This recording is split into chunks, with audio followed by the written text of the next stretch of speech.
Committee Against Asian Hate. Hey, Korean American Asian Hate Committee, can you wave your hand? Thank you very much. And the organization was established on March 17, 2021 and by the first generation Korean American. And the organization having a voice for the Asian community in the fight for the social and racial justice. I'm also a member for Asian Justice Movement as well. And today, we brought young voices to the space as we did last year. We appreciate GINEC Asian American Student Association to the space again to discuss their challenges they face every day. And we are here to listen and discuss the educational environment and what we can do better for their better education here. And I want to invite to the stage the first student is Joy Ju from Duluth High School, and she is in 12th grade.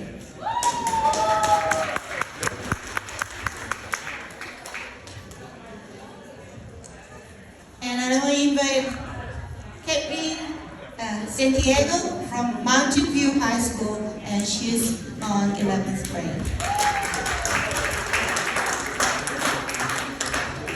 And he participated last year, and he'll be here again a year older. And Brandon Shin, he's from Peachtree Ridge High School, is in 10th grade.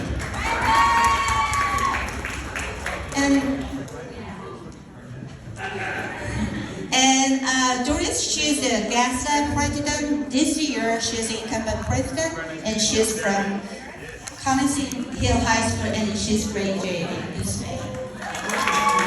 And last but not least, Mira Massey from North Gwinnett High School. She is 11th grade.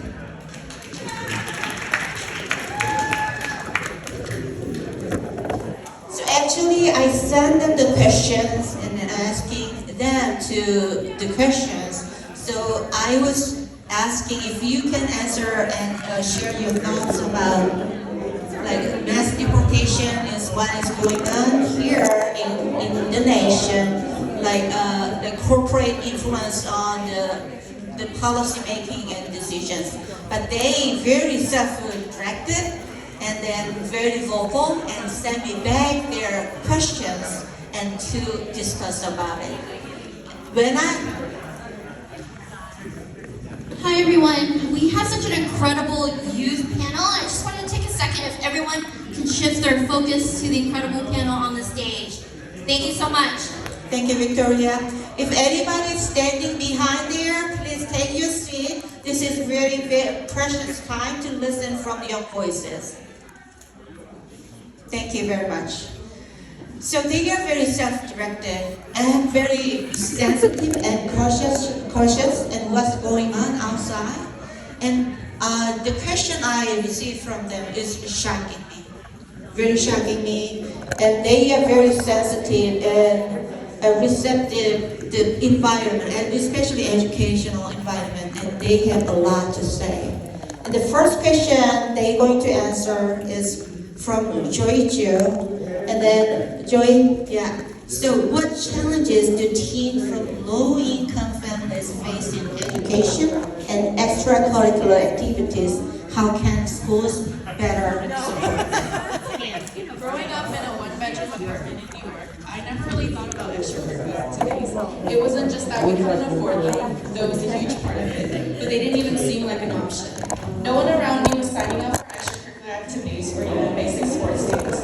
When I thought of those things, they felt like they belonged to a different world. One where parents had the time and money to drive their kids to practice, buy expensive gear, and pay for lessons. That wasn't my world. I didn't just miss out on extracurricular activities, I missed out on academic opportunities too. Tutoring and test prep, those things I didn't even consider. I always just did my schoolwork, but when I struggled, there wasn't extra help waiting for me. I wasn't failing, I was just doing what I could with what I had. For most of my childhood, I didn't do anything outside of school. I didn't play sports, I didn't take lessons, and I definitely didn't see myself as someone who could. It wasn't until high school when my family finally moved out of New York that I got the chance to figure skate and do ballet. By that point, I was already late to the game. I felt behind before I even started, but I also felt something that I hadn't before, a real chance to do something I loved. I chose extracurricular activities outside of school because we didn't have the money to pay for all those extra fees that the schools charge, and I never participated in any sports in high school. Looking back, I think about how many kids like me never got the chance. It's not just about money, it's a huge barrier. It's about access. It's about knowing these activities even exist and feeling like they're for you. Schools could do so much more to help kids from low-income families, offering free or low-cost programs, providing equipment, and creating an environment where it's okay to start late and make a difference. More outreach, mentorship, and scholarships could change the course of a kid's life. I know because I got a late start, but at least I got a start. So many others never do. Schools could also do so much more for students like me. They could offer free, easily accessible tutoring programs during and after school, making sure students actually know how to feel about them and feel welcome. They could provide SAT and college prep resources without fees or complicated signups. More one-on-one academic counseling could also help kids who don't have parents familiar with the education system. The reality is a lot of students from low-income families don't even know what opportunities they are missing because no one tells them. Schools need to be proactive, reaching out instead of waiting for students to ask for help. I didn't even know what I was missing until I saw how much support some of my classmates had. For a long time, I thought I just had to figure things out on my own, but no kid should feel like they have to navigate their education system alone just because of their financial situation. The right support system can change everything, and schools have the power to be that system for students who need it the most. Thank you very much for your answer. So she showed us so much information how can school system support the low-income student. And frankly speaking, the school system right now is not functioning well. I think we need to be proactive as students and parents and educators, teachers, reach out to and then ask them what we want to support for children and our students. Thank you. Joy, again for your answer. And then I'm going to go to next question, and actually, Mira. So the question I'm going to ask you, so how does being compared to others, whether by parents, teachers, or peers, affects the teen's self-esteem and motivation, and how can this pressure be managed? Well, being compared to others, whether it be by your parents, teachers, or even your friends, can really take a toll on a teen's self-esteem and motivation. When you're constantly told that someone else is doing better than you, it can make you feel like you're not good enough. No matter how hard you try, it can lead to self-doubt, stress, and even a fear of failure. Some people might get motivated by it, but for many, it just creates pressure and frustration.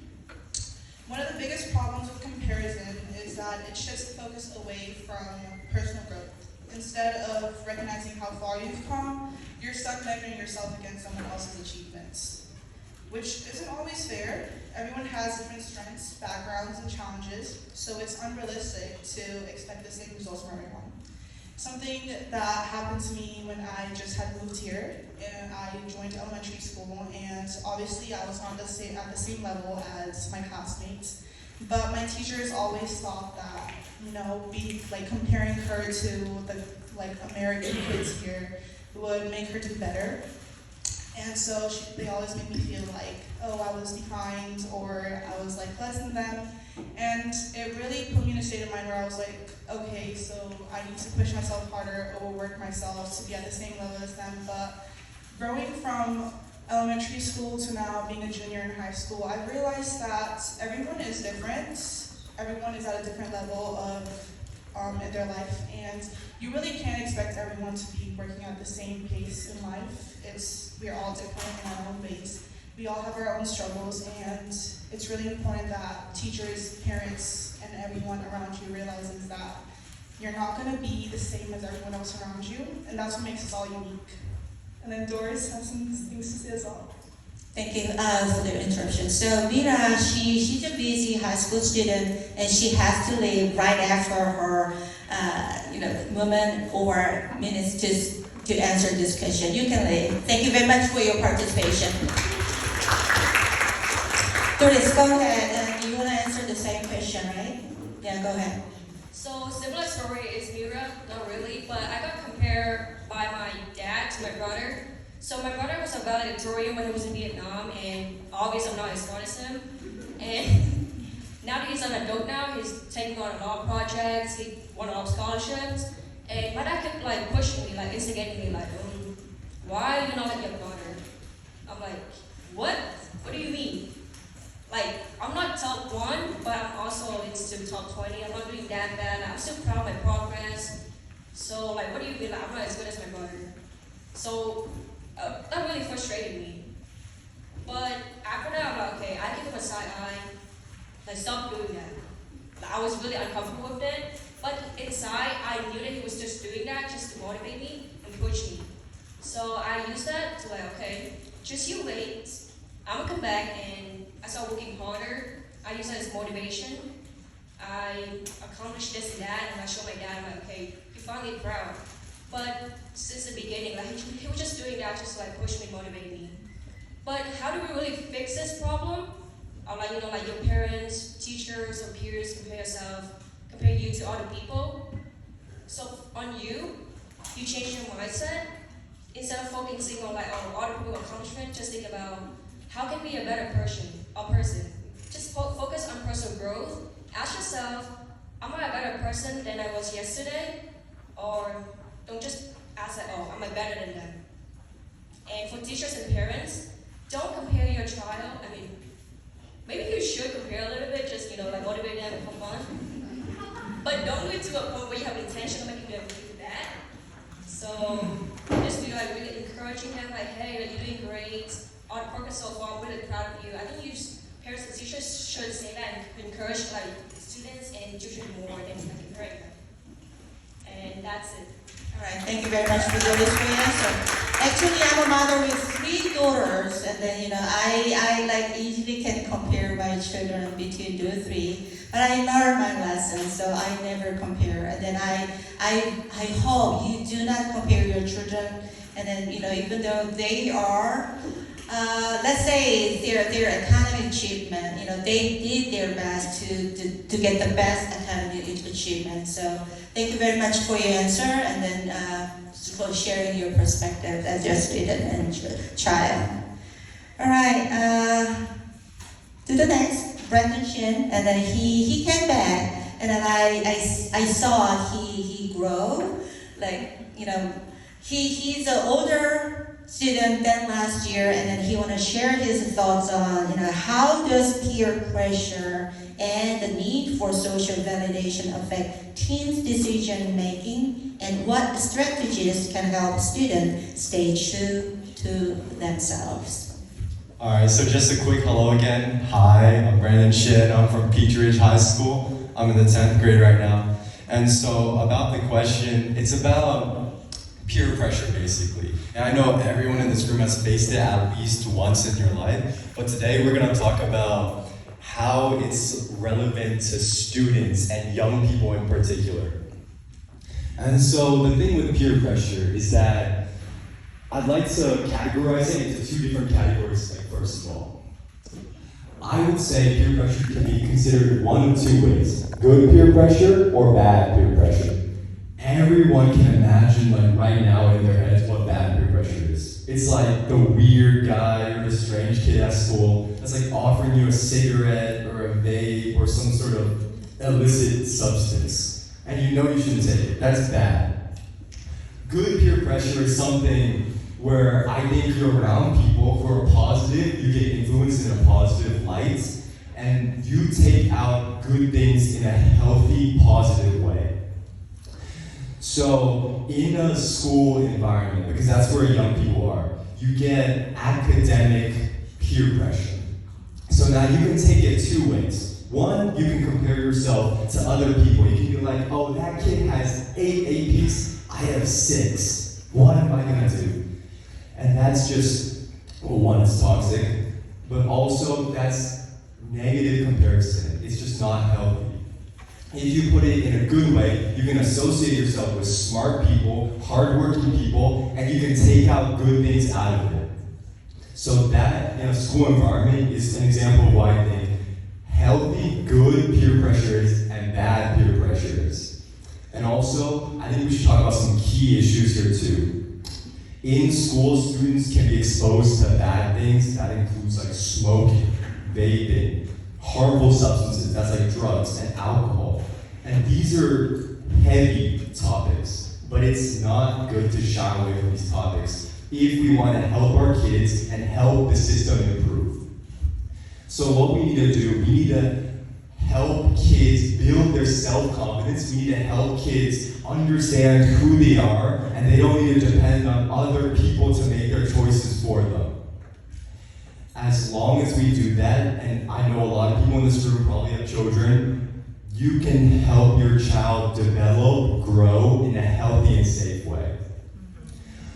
To go into more specifics, basically. Peer pressure is a cliche. It's a topic that a lot of people have talked about for many different reasons. But I think from our perspective, the reason we're here together as a community is because we don't want to be pressured into losing sight of who we are, losing our unique identity as a people. As long as we maintain that, I think that's a really good thing for our community. That's why we stand together. Asian Americans, we rise against hate. Let me check the time. I can make this last 5 minutes. Yeah, we have enough time. Do you have more to say? I do have more to say. Okay, go ahead. So a big part of the question is strategies. What can you do against peer pressure? It's easy to say, just don't do it, right? But what can you do? Okay. First of all, identify if you're making a choice. If you're making a choice based on fear, you're afraid of something. You're afraid people are going to judge you. You're afraid something bad is going to happen. Identify that and just update your actions accordingly. Because you don't want to be motivated by fear. You want to make confident decisions. You want to live the way you want to live. Be true to yourself. Okay, thank you very much. Be yourself. And then be confident. Don't make any decision from any fear, but by yourself and your judgment, the right judgment. And thank you very much for your answer, Brandon. All right, and give it applause, and then Doris as well. All right, I'm gonna